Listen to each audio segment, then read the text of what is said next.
아름다운 땅, 우리나라 남단의 끝 제주도.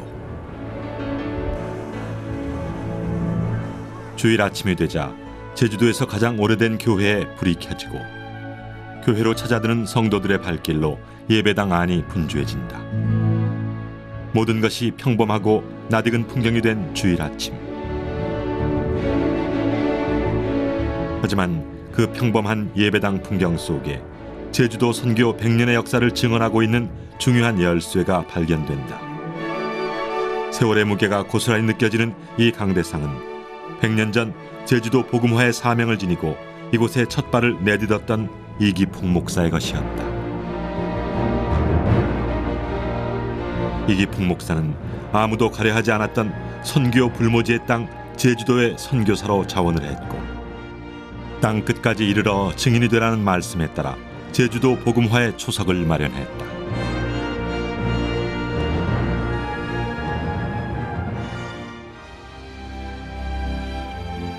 수많은 신앙의 열매를 맺어온 제주도의 교회들. 이제 그들은 지나온 한 세기, 자랑스런 신앙의 역사를 돌이켜보며 새로운 선교 2세기를 준비해야 하는 중요한 기점에 서 있다.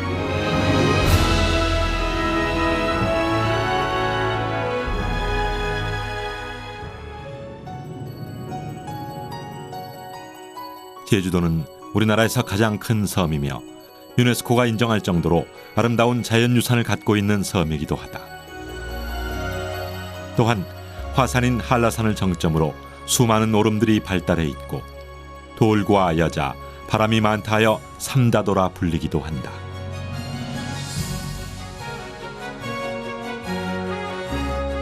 천혜의 자연 환경과 아름다운 풍광 덕에 제주도는 무사람들의 사랑을 한 몸에 받고 있으며 한 해 500만 명이 찾아올 정도로 신혼여행지로는 물론 동남아 관광객들이 선호하는 여행지로 주목받고 있다.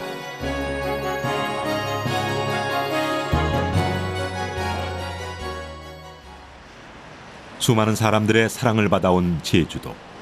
이곳에 하나님의 사랑의 손길이 미치기 시작한 때는 1907년으로 거슬러 올라간다. 1907년 당시는 한반도의 북쪽 평양과 원산을 중심으로 대부흥운동이 일어나던 때였다. 복음의 불씨가 불길처럼 일어났고 마침내 1907년 평양신학교에서 7명의 조선인이 장로교 최초의 목사 안수를 받고 전국 각지로 파송되어 선교사의 역할을 감당하게 되었다. 이때 최초의 7명의 목사 중 한 사람이었던 이기풍 목사는 선교의 불모지로 알려진 제주도로 갈 것을 자원한다. 당시 제주도는 미국 남장로교회가 관할하는 지역이었으나 선교본부를 세울 수 없는 상황이었기 때문에 제주도 선교의 필요성과 중요성이 어느 때보다 강조되고 있었다. 선교 범주로서는 전라도 일대를 관할하는 미국 남장로교 선교부가 제주도까지 관할하도록, 다만 이제 순회는 한다, 이런 차원의 결정이 내려진 것은 사실입니다. 그러나 이제 우리 한국 총회가, 다시 말해서 장로교 경우에 장로교가 처음으로 1907년에 그 자체 조직을 만듭니다. 조직을 만들면서 이제 한국인 목사들, 한국인 그 교회 지도자들 사이에서는 제주도에 대한 상징성, 제주도에 대한 중요도를 굉장히 인식했고, 그래서 선교사들이 직접 선교를 안 한다면 우리라도 하겠다라는 인식이 팽배했습니다. 그래서 7명의 최초의 장로교 목사 안수를 받은 목사 중에서 바로 이기풍을 첫 제주도 선교사로 총회가 임명을 해서 제주도로 파송을 하게 되는 것이고, 마침내 이기풍 목사는 제주도로 향했다. 인천에서 목포를 거쳐 제주도에 도착할 계획이었으나 중간에 배가 난파되어 표류하다가 941생으로 추자도에 도착하게 됐다. 그때가 1908년 겨울이었다. 막상 제주도에 도착했으나 이 목사를 기다리고 있었던 건 추위와 굶주림, 그리고 낯선 이를 바라보는 차가운 시선이었다. 첫째 언어 때문에 이건 제주도 사투리는 완전히 우리가 알아먹을 수도 없는데 평양 사투리에다가 제주도 사투리 아무리 전도를 해보려고 그래도 접근을 할 수가 없어서 말만 하면은 야소교 성형 양규신 전화로 왔다고. 그래서 재와주지를 안 해서 마구간에서 이 잠을 늘 주무시고 그냥 흘러나르는 물을 마시고 이래가지고 그야말로 영양실조가 되신 채. 당시 제주도 사람들은 천주교로 대표되는 서양 종교에 대해 강한 반감을 갖고 있었다. 물론 그렇게 된 데는 이유가 있었다. 제주도의 가톨릭은 박해기에 들어간 것이 아니라 그야말로 서구 세력과 결탁된 종교로서 제주도에 들어간 것이죠. 그래서 제주도에 시작된 가톨릭 교회는 힘이 없는 순환과 십자가를 짊어진 교회의 모습이 아니라 서구 세력과 함께하는 대단히 힘있고 권력 있는 그러한 모습으로 제주도에 접촉이 됐던 것입니다. 그러다 보니까 그 토착민들 간의 갈등이 다른 지역에서보다 훨씬 더 강력하게 전개될 수밖에 없었고, 실제로 프랑스는 제주도 지역에서의 가톨릭 선교를 중심으로 해서 한국에서 일정한 그 어업권이라든가 또는 그 밖의 여러 가지 그 정치적 이득과 경제적 이득을 위해서 제주시 삼도 일동에 있는 보물제 322호 관덕정. 제주 목사의 관하로 쓰이던 이곳에서 1901년 마침내 프랑스를 배경으로 하고 있는 천주교도와 제주 원주민들 사이에 유혈 충돌이 일어나게 된다.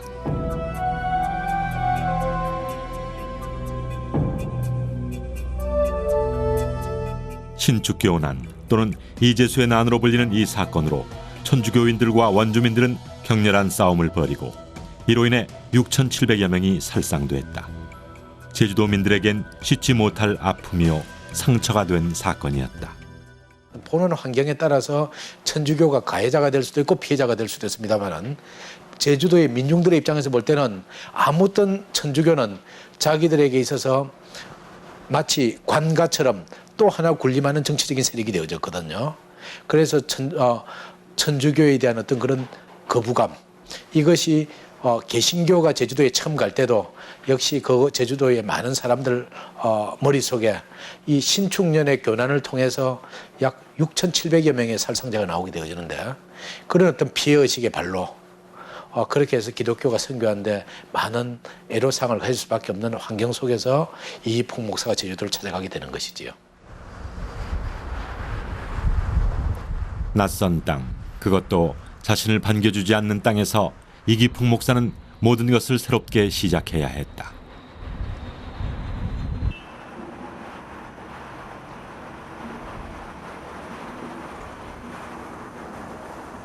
지금의 제주시 한복판에는 이기풍 목사가 처음 교회를 세웠던 예배당 자리가 있다. 그리고 마당 한켠에는 이 목사와 초기 전도자들의 공적을 기리는 기념비도 세워져 있다.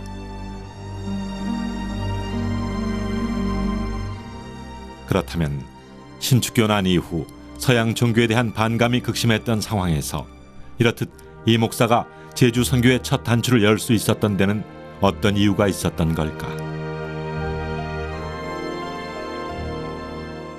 극심한 홍수가 나서 돼지도 떠내려오고 고리짝도 떠내려오고 막 그러는데 마침 어떤 한 40세 되는 아낙네가 큰 통나무를 부여잡고 떠내려오는 걸 보고 다들 제주도 도민들이 양쪽에 서서 어떻게 할까 덩덩 구르고 있을 때 아버지께서 그냥 활짝 옷을 다 벗으시고 대동강에서 헤엄치던 그 실력이 있기 때문에 목숨을 걸고 뛰어들어가서 그냥 있는 힘을 다해서 언덕에 밀어붙여가지고 그 여자를 살렸어요.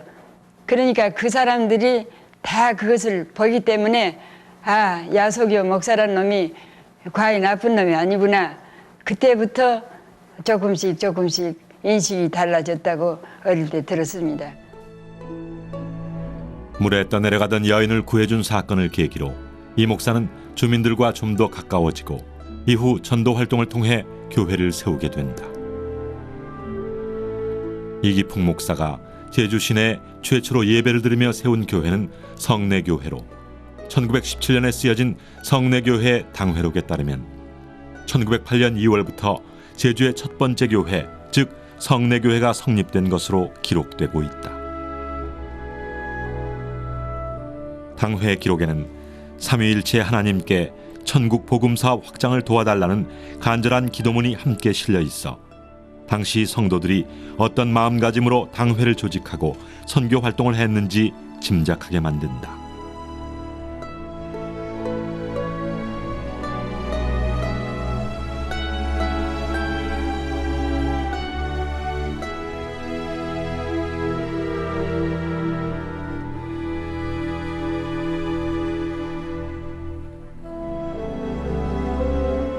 이렇듯 최초의 선교사로서 이기풍 목사의 역할이 역사적 평가를 받고 있는 가운데 초기 제주 선교에 있어 간과할 수 없는 하나의 주장이 제기됐다. 제주도민의 자생적인 기도 모임이 있었다는 주장이다. 재미있는 사실이 하나 있죠. 그건 보통 우리가 아는 대로 이기풍 선교사님 시작으로 해서 제주 선교를 말하는데 그분 오시기 전에 한 1년 전에 자생적 모임이 있었어요. 우리는 이 자생적 모임을 눈여겨볼 필요가 있어요. 그것은 뭐냐면 이기풍 선교사님이 오시기 전에 자발적으로 제주인에 의해서 어떤 조그마한 기도 모임이 있었고 이것을 우리는 매우 중요하게 들여다봐야 합니다. 그래서 그것을 우리는 처음으로 예배드린 사건이라고 볼 수 있죠. 제주에서도 공식적인 최초의 교회가 세워지기 전 제주 시내 서쪽편에 자리한 금성리에서 자생적인 기도 모임이 있었다고 한다. 이 마을에 조봉호라고 하는 분이 있었어요. 김정기 목사는 답사를 통해 처음 기도 모임을 했다는 금성리 양석봉 씨 집을 찾아냈다고 한다. 이 집이 1907년 3월 둘째 주일에 그 양석봉 씨가 조봉호 씨와 이도정 씨가 함께 몇 사람이 더불어 여기서 최초로 예배를 드렸던 곳이죠. 그래서 이것이 자생적 교회라고 일단은 볼 수 있겠어요. 최초의 기도 모임은 이미 서울에서 교인이 된 조봉호와 원주민이었던 이도종, 양석봉 씨가 함께 예배드린 것으로 시작됐다고 한다. 이러한 사실은 이 기도 모임을 모태로 세워진 금성교회 1924년 주일 기록에 나타난다.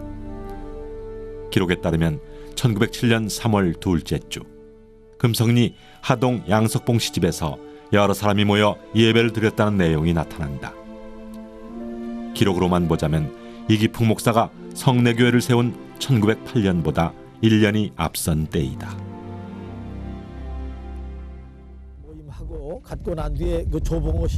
양석봉 씨 집에서 예배를 드렸던 기도 모임의 사람들은 이후 조봉호와 이도종 등 금성리에 있는 다른 이들의 집으로 옮겨 다니며 예배를 드리다가 훗날 금성교회를 세우게 된다.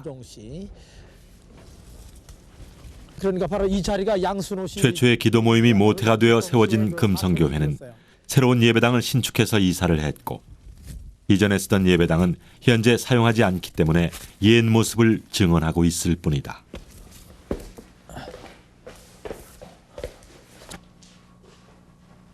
복음에 대한 열정으로 초라한 방 한 칸에 모여 기도하며 기쁨을 나누었을 최초의 사람들.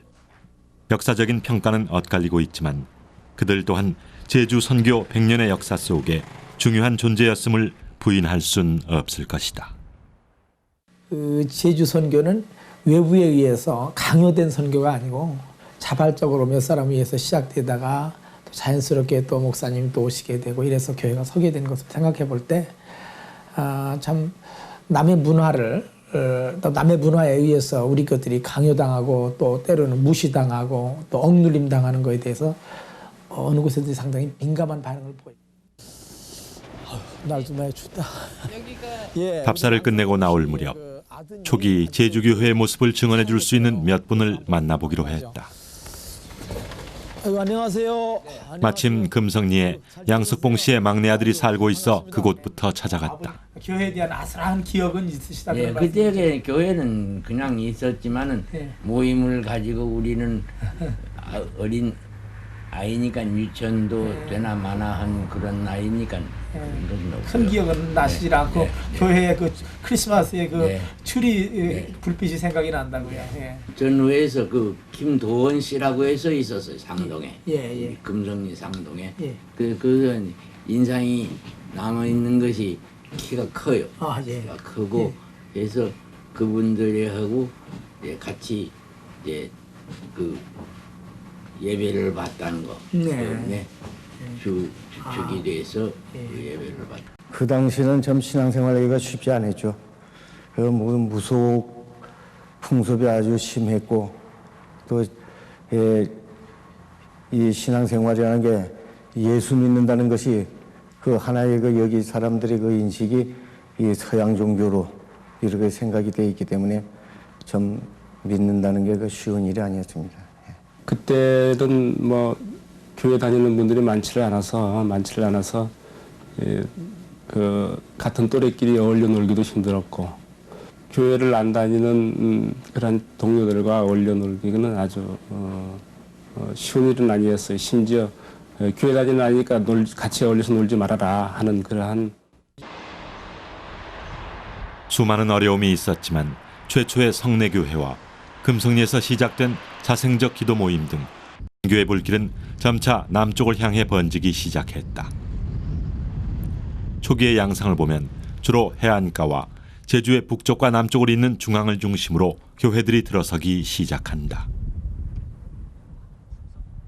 이기풍 목사님 오셔서 제주시에서 예배를 받고 그 다음 달에 금성 가서 예배를 받고 그 다음에 조천 쪽으로 가고 또 이제 한림 쪽으로 가고 제주시로 북제주로 모실포까지 모실포는 남제주군인데 모실포까지 사이에 교회가 몇 개 섰고 그 다음은 조천교회 그쪽 서화교회 그쪽으로 가서 요새 구자읍 쪽이지 조천읍 구자읍 쪽으로 가서 교회를 섰고 제가 기억하는 남제주군은 그 20년대가 지나서 그때는 교회가 독립해서 뭐 목사님을 모시거나 그런 행패는 아니고 그렇게 한두 번이 답사하면서 여기가 예배보고 여기가 예배보고 그 몇 분들이 그래서 교회가 발전된 것 같아요. 그래서 해방될 때에 제주도 전체에 26교회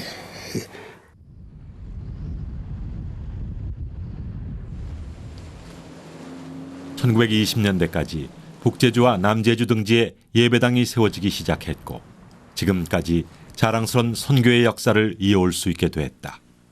하지만 이런 선교의 열매를 거두기까지는 이기풍 목사를 조차 불철주야 말씀을 전해왔던 초기 전도인들의 역할이 무엇보다 중요했다. 이 목사를 따르며 선교에 매진했던 초기 전도인들 중에는 제주도 주민이며 최초의 장로가 되었던 김재원 장로와 그와 함께 제주도 최초의 장로가 된 홍순흥 장로가 있었다. 이기풍 목사님이 그 관덕역 있는 데서 노방전도를 하고 계셨다고 그래요. 그래서 이제 거기에서 그 노방전도를 받고 이기풍 목사님이 이제 자기 집에 놀러 오라고 이제 이렇게 자꾸 초청을 하고 그렇게 해서 그 대충 뭔지도 모르고 육지 사람이 와서 이제 뭘 가르친다고 그러니까 이제 그냥 놀러 이제 이기풍 목사님 댁을 다니신 것 같아요. 어느 날 우리 이기풍 목사님이 엽전 하나를 꺼내 가지고 이렇게 손에다 놓고 이렇게 돌리면서 엽전이 빙 돌다가 탁 넘어졌는데 이제 그 삼평통보 이 글씨 쓴 자리가 위로 올라오니까 이기풍 목사님이 보라고. 인생의 삶도 이쪽이냐 저쪽이냐 결국은 결정되는데 예수를 믿느냐 안 믿느냐 결국은 결정하는 건데 믿으면 살고 안 믿으면 죽는다. 이제 그렇게 말씀을 해서 거기서 하나의 충격을 받고 동전의 앞뒤를 택해야 하는 순간처럼 초기 전도인들은 삶과 죽음의 선택의 기로에서 신앙의 길을 택했다. 매서인이란 이름으로 언제 어디서든 주민들에게 말씀을 전하고 선교를 했으며, 그때 그들이 쓰던 낡고 다른 성경 공부책들은 초기 제주 선교의 증거물이요 자랑스런 신앙의 유산이 됐다.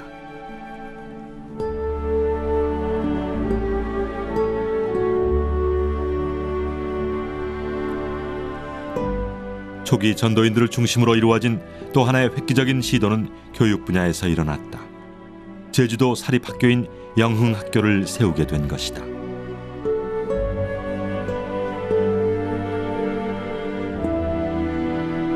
성내교회 부설로 세워진 영흥학교. 초대 교장으로는 홍순흥 장로가 임명되어 활동했으며, 이 학교는 당시 제주도에 유배와 있던 남강 이승훈 선생 등 지식인들의 교류 장소가 되기도 했다. 기록에 따르면 이승훈 선생은 성내교회와 붙어있는 유배지에 살면서 교회와 영흥학교에 다닌 것으로 추정된다.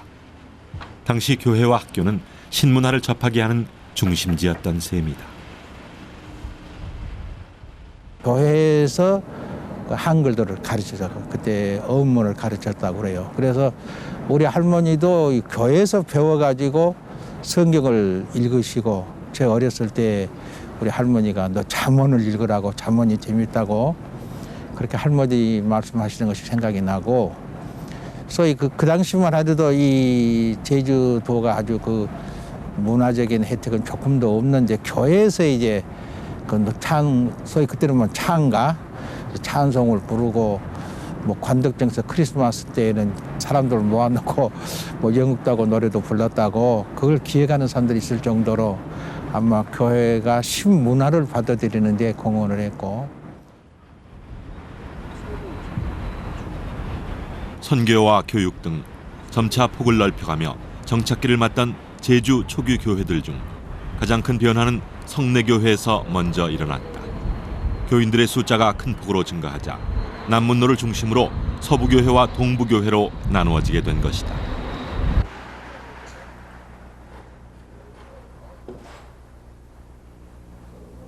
성내교회는 1942년 멀리서 오는 교인들을 위하고 더 많은 교인들을 전도하기 위해 서부와 동부라는 이름으로 분리되어 두 개의 교회로 운영된다. 그러니까 초가집 두 채를 여기 구입해서, 초가집 두 채를 구입해서 안채는 사택으로, 바깥채는 예배당으로. 그때 최초에 모인 신도가 10여 명.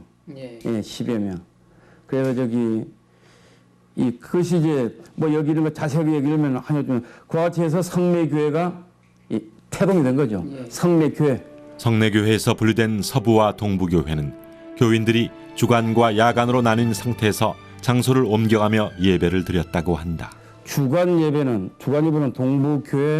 동부교회당, 경우교회당에서 보고, 야간 예배는 서부교회에서 보다가 교도수의 증가로 인하여 1949년 5월 1일 동서부 양교회로 분립 금일에 임하다.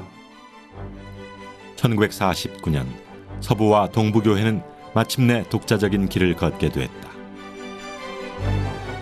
하지만 두 교회의 분립은 교인 증가로 인해 발전적으로 나누어졌다는 점에서 제주 초기 선교 역사상 중요한 의의를 갖게 된다.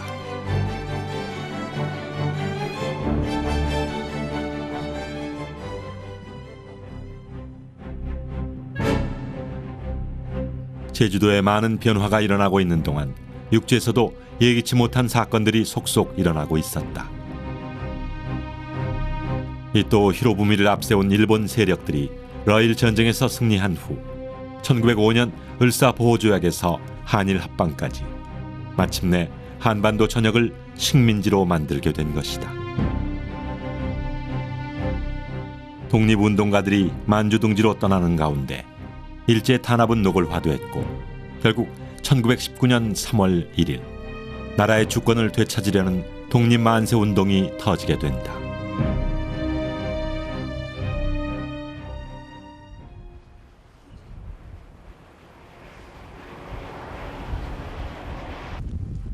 이러한 열기는 제주도의 대표적인 기독교인이었던 조봉호와 독립희생회라는 중요한 사건으로 연결된다. 이 독립희생회 회원을 모집을 해달라.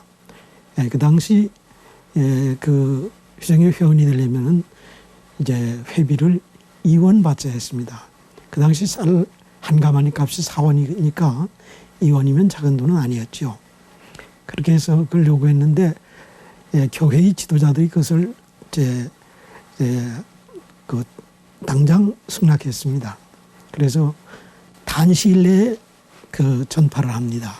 전파를 하고 4,450명으로부터 10,000원, 그 당시 10,000원은 상당히 큰 돈이죠. 10,000원을 모집할 수 있었어요. 근데 이것을 송금하는 과정에 그 전단지들 뿌렸던 그 임시정부 선포문 이런 전단지들이 일본 경찰에게 들킵니다. 독립희생회의 자금을 모으고 전단지를 배포하다 체포된 조봉호는 대구 형무소에서 복역하던 중 1920년 4월 38세를 일기로 옥사하게 된다.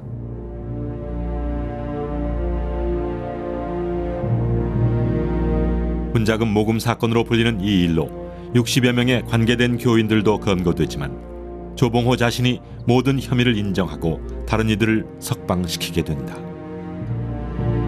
제주도 선교 역사에 있어 조봉호는 분명 한 획을 그은 인물이었다. 그는 금성리에서 시작된 제주도 최초의 자생적 기도 모임의 주역이었으며 제주도의 독립운동사에 있어서도 상징적인 인물이었다. 하늘에 대한 뜨거운 신앙을 바탕으로 민족과 나라를 위해 헌신했던 조봉호. 그는 당시 조용했던 제주도의 독립운동의 불씨를 제공했으며 무엇보다 독립운동의 출발점이 바로 기독교 신앙이었음을 명백하게 보여준 사례였다.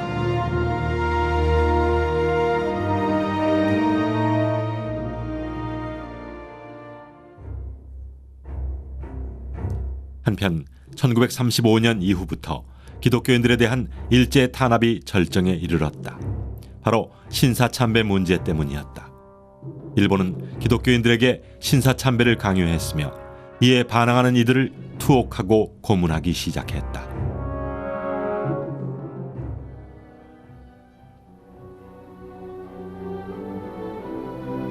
통계에 따르면 해방 전까지 신사참배 문제로 순교한 성직자가 50여 명에 이르며 이때 끝까지 참배를 거부하던 주기철 목사가 순교를 하게 되고 이기풍 목사 또한 옥고를 치르다 순교하게 된다. 당시 유족 가운데는 막내딸 이살의 권사가 있었다.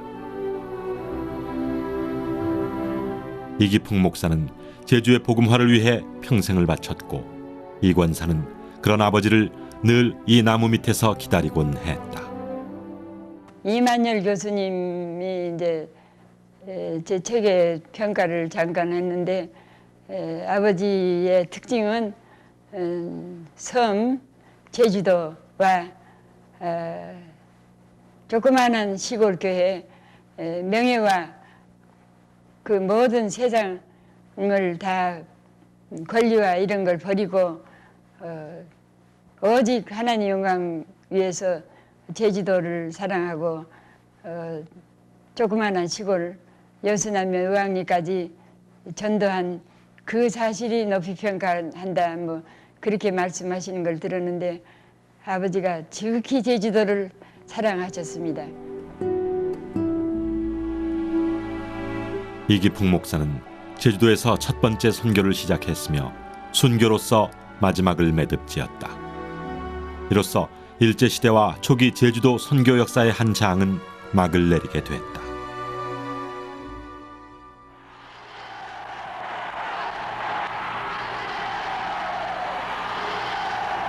마침내 해방이 됐다. 하지만 한반도의 정세는 또 다른 국면으로 치닫고 있었다. 미국과 소련이 남과 북에 주둔한 가운데 좌익과 우익에 첨예한 대립 양상이 나타나기 시작한 것이다.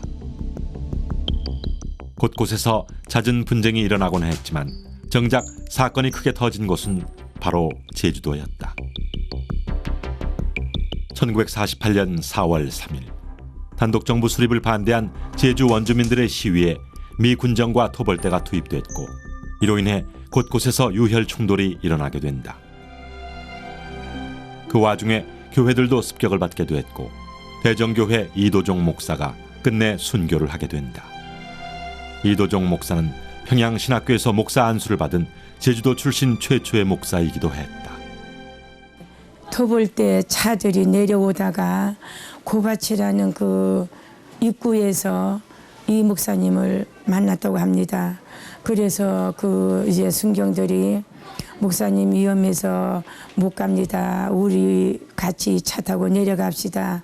우리가 지금 탄환이 다 떨어져서 총을 더 쓸 수가 없어서 우리가 철수하고 내려옵니다.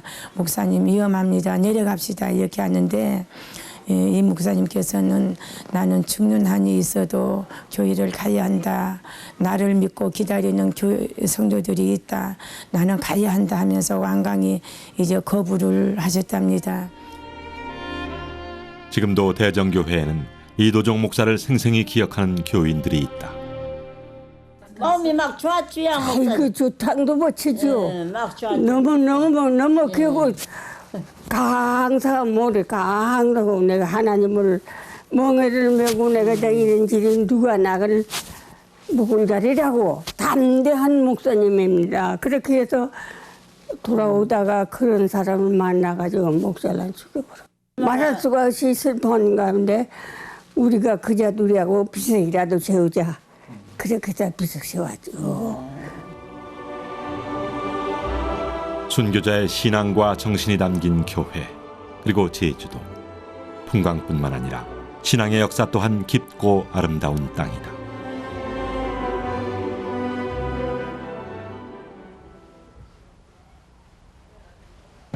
북한 공산군은 38도선 전역에서 일제히 1950년 남과 북이 대치한 가운데 6.25 전쟁이 일어났다. 피난민 행렬은 끝이 보이지 않게 이어졌고 그들의 행렬은 부산과 경남 그리고 배를 타고 제주도에까지 이어지게 됐다.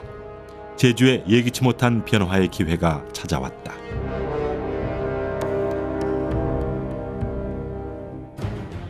(6.25가) 터지니까 많은 그 서북 지방의 사람들이 배를 타고 서해안을 따라서 제주도로 피난을 오게 되어집니다. 그래서 제주도에는 아주 훌륭한 교회의 지도자들과 많은 성도들이 제주도에 생활하게 되어지죠. 그들을 통해서 비록 외지인들에 의한 교회이지만은 제주도 교회가 활성화되어지고 부흥되어지는 그런 사건들이 나타나게 되어지는 겁니다. 6.25 전쟁과 제주도 사이에 각별한 인연이 만들어졌다. 피난 내려온 수많은 신앙인들이 못을 퍼나 제주항 근처에 자리를 잡고 교회를 세우기 시작한 것이다.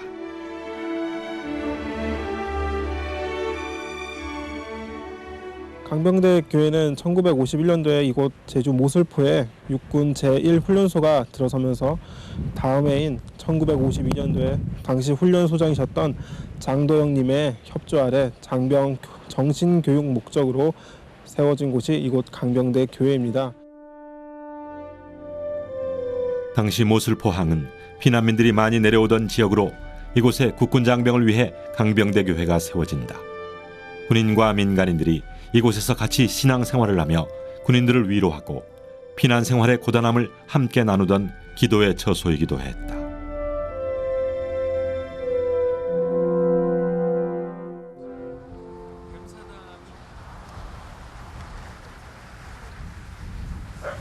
아이고 축구 없다. 50여 년의 세월이 흐른 지금 제주도 피난 시절 강병대 교회를 다녔던 가족들이 우연히 교회를 다시 찾아왔다. 같이 생겨서 좀 비슷해서 이런 거라. 아니 애령이가 있으면 내가 있어야 되거든. 맞아, 애령이하고 우리하고 같이 나와. 교회 부설 유치원을 다녔던 이들은 50년 전 졸업사진에서 자신들의 사진을 발견하고 놀라는 한편 감격스러워했다. 어떻게 여기 사진이 있어요? 글쎄요, 부모님들이 피난 오셔갖고 이 교회를 나올 적에 저도 유치원을 다닌 것 같아요. 근데 오늘 보니까 제가 여기 사진이 있어서 너무 감회스럽네요.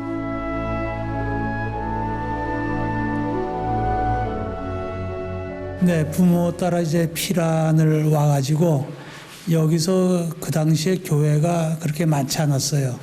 근데 하필 그 피란민들이 같이 모여서 살면서 이 교회가 이제 피란민 교회라 그래가지고 어려서부터 이제 이 교회를 나오기 시작했죠. 피난민 교회가 곳곳에 세워졌고 교회에 나오는 이들의 기도는 더욱 뜨거워져 갔다. 그때 이제 그 피라민 교회라고 소문날 정도로 있는데 가보니까 그냥 그 새벽기도가 제가 고등학교 2년 새벽기도 다녔거든요. 얼마나 뜨겁게 기도의 그 불길이 타올랐는데 그 고등학생들도 새벽기도 많이 나왔어요. 그 옛날에 오영고등학교 그 마당에 천막 쳐서 공부했는데 피란고등학교 공부했는데 학생들은 90% 정도는 새벽기도 나왔거든요. 그 열심히 기도하는 그 힘이 오늘의 전쟁이 끝난 후 많은 피난민들이 무트로 돌아갔지만 그때 남은 이들을 중심으로 교회의 역사는 계속됐다. 다른 지역과는 달리 6.25 전쟁이 제주도 선교에 있어서는 밑거름이 된 셈이었다.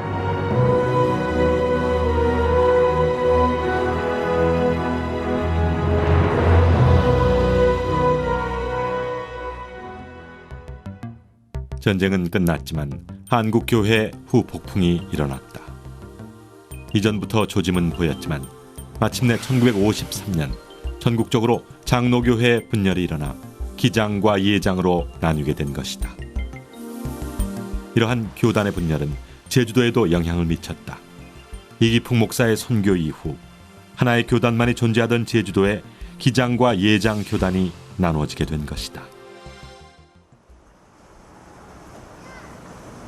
교단 분열에 따라 서부교회란 이름에서 기장은 성내교회로, 예장은 성안교회로 이름을 받고 YMCA가 있는 자리에서 예배를 드리기 시작했다.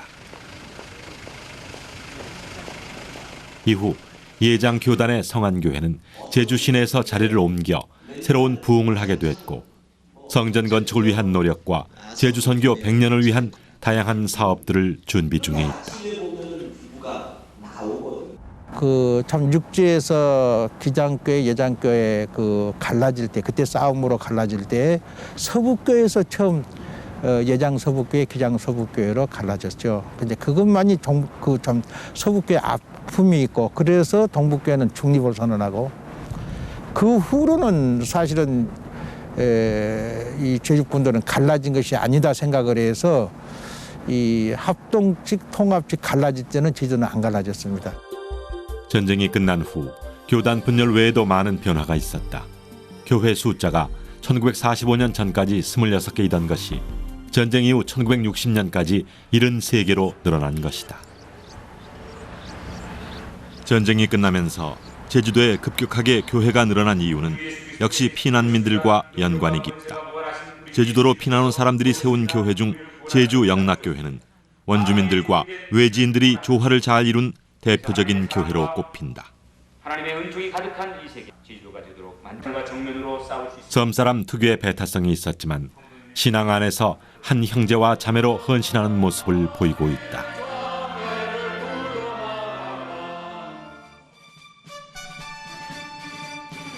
전쟁 이후 제주도에 생긴 또 하나의 변화는 다양한 교단이 들어와 정착하게 된 것이다.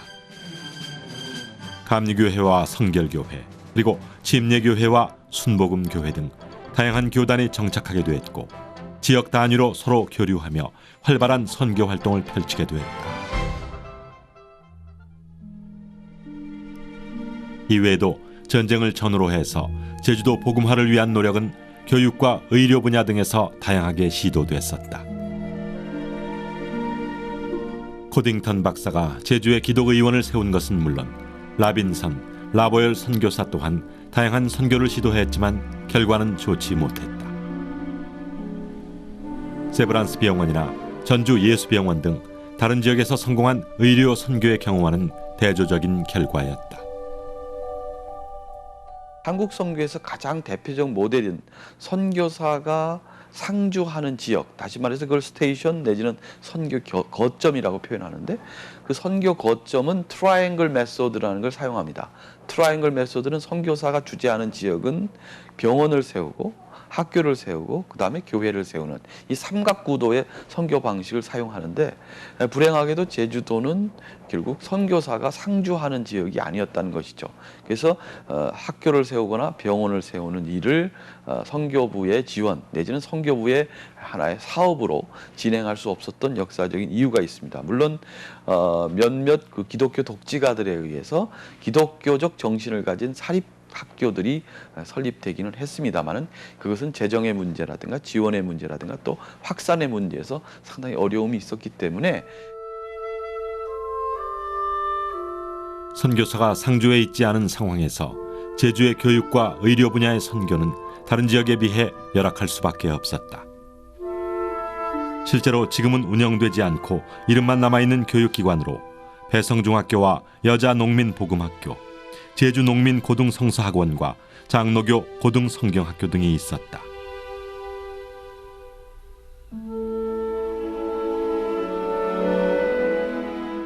이런 상황에서 교회에서 세운 제주도 최초의 사립중앙유치원이 지금도 운영되고 있다는 사실은 고무적이며 반가운 소식이 아닐 수 없다. 서로 사랑해요. 친구 사랑하는 거. 맞아요. 현재 중앙유치원은 동부교회에 속해 있으며 오랜 전통만큼이나 지역에서 인정받는 기독교 교육기관으로 자리 잡았다. 개구리 아줌마, 이거 아줌마 알이에요?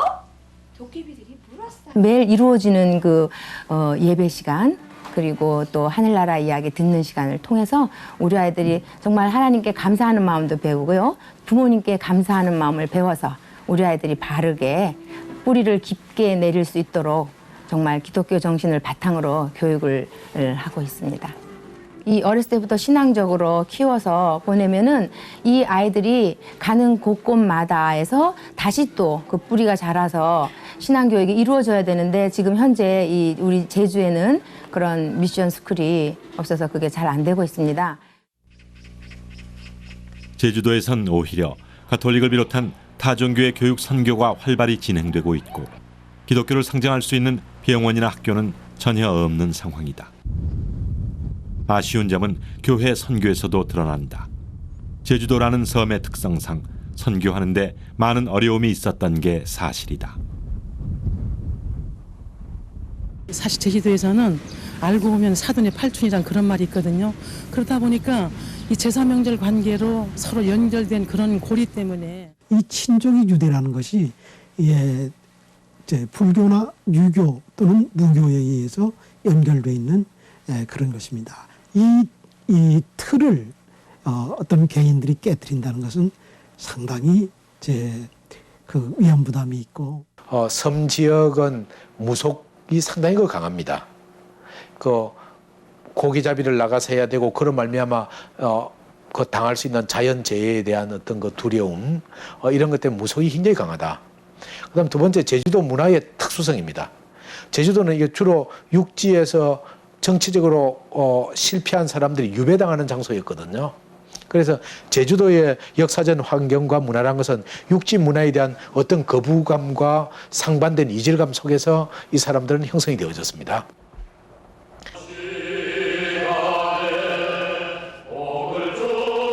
제주도라는 지리적 특수성 때문에 전도와 교육, 의료 선교를 하는 데 있어 수많은 어려움과 아쉬운 점이 있었다. 결국 육지의 다른 지역에 비해 복음화율이 10%를 넘지 못하는 저조한 기록을 보이고 있지만, 제주 지역의 목회자와 신앙인들은 협력하여 기도하며 새로운 제주를 만들기 위해 부단히 노력해왔다. 훨씬 더 나은 여러 가지 교세는 약하나 교인들끼리 협력하여 연합기관 활동을 활발히 추진해왔고, 뿐만 아니라 신문과 라디오 등의 언론 매체를 통해 선교 방송을 시도하는 등 일반인들에게도 영향을 미치는 중요한 역할을 감당해왔다.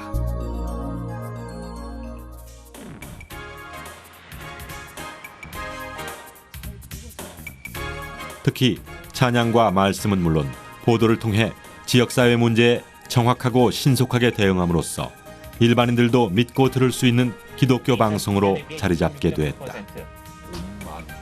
또한 좀 더 적극적인 선교 방식을 채택, 라디오뿐만 아니라 영상 매체까지 분야를 확장시켜 앞으로 제주도민들에게 텔레비전을 통해 기독교 방송을 시청할 수 있도록 시스템을 정비했다. 영상 매체를 통한 적극적인 선교가 시작되는 셈이다.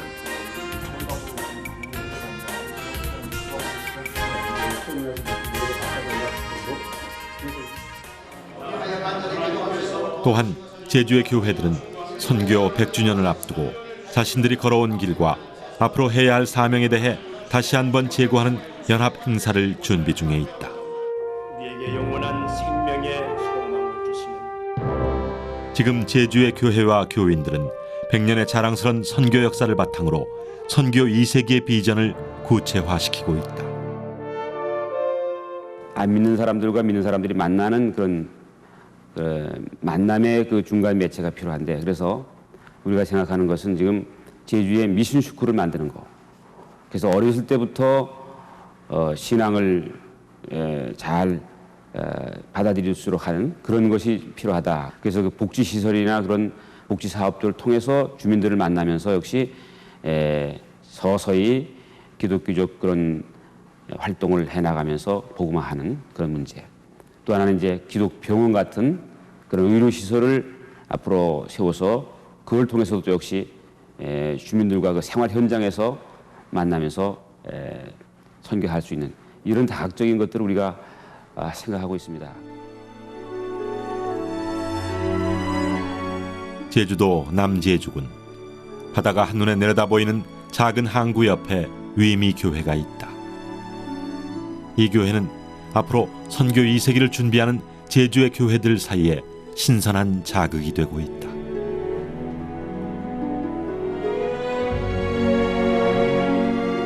위미교회는 자체에서만 목회자를 20여 명 배출했다. 지역적으로도 배타성이 강한 항구 지역이고 뚜렷한 기독교 교육기관이나 부대시설 하나 없었지만 내적으로나 외적으로 부흥을 해오며 수많은 목회자를 배출하게 되었다.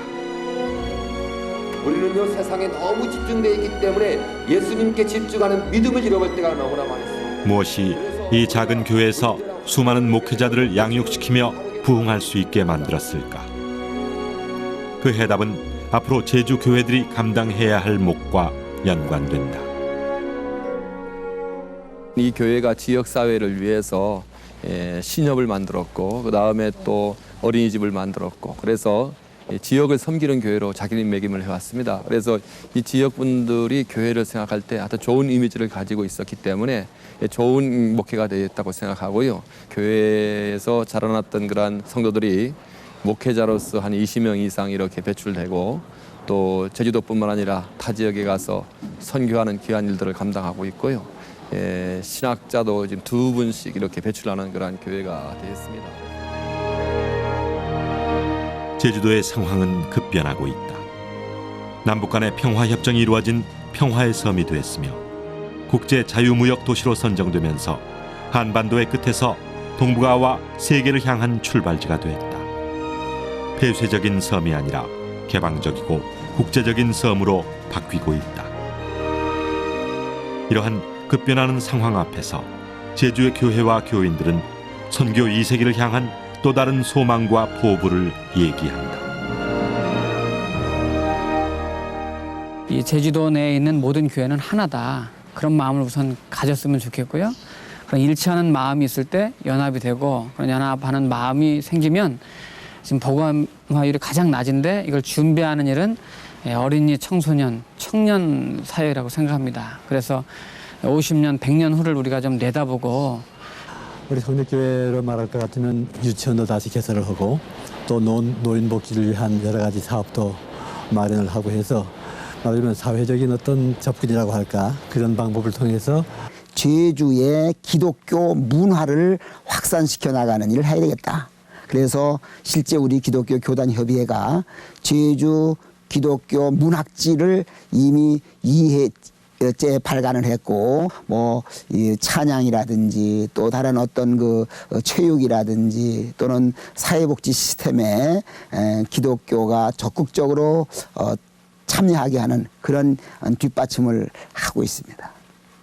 제주도 자체를 복음화하는 것도 굉장히 중요하지만 제 생각에는 한국에서 한국교회가 제주도를 세계 선교의 거점으로 세계 선교의 출발지로 삼아서 제주도로부터 세계를 향하는 그러한 선교 스테이션으로서의 역할을 제주 지역에다가 설정한다면 오히려 그것이 역으로 제주도 지역에서의 기독교의 재고, 제주도 지역에서의 기독교의 선교의 확장 이런 것도 함께 기해지지 않을까.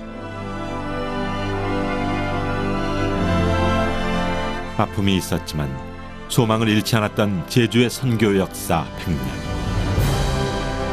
이제 제주의 신앙인들은 소중한 역사를 마음에 담은 채 새로운 도전 앞에 섰다. 그리고 작은 일을 들어 크게 쓰시는 하늘의 섭리를 믿기에 한반도를 넘어 동북아와 세계를 향해 일어나 빛을 발하는 제주의 새로운 선교 2세기를 만들어갈 것이다.